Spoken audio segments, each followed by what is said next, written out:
दरम्यान गणेश नाईक यांच्या या वक्तव्यानंतर राजकीय वर्तुळात चांगलीच खळबळ माजली। आमदार जितेंद्र आव्हाड यांनी नाईक यांच्या वक्तव्यावर प्रश्नचिन्ह उपस्थित केले। ठाण्यातील सत्ताधारी नेते शिंदेंना रावण म्हणण्याची हिंमत दाखवतील असं वाटत नाही। दरम्यान राम कोण होणार? रावणाचे दहन करायला रामाला यावे लागेल, मग तो राम कोण असा सवाल आव्हाडांनी उपस्थित केला। मला वाटत नाही ते ठाण्यातले जे प्रमुख नेते सत्ताधारी पक्षाचे त्याला ते रावण म्हणण्याची हिंमत दाखवत। राम कोण होणार?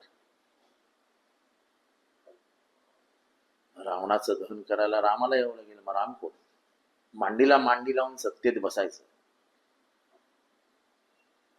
मलाही बोक्यांनी खायची आणि जनतेसमोर उगाच डोळे दाखवायचे।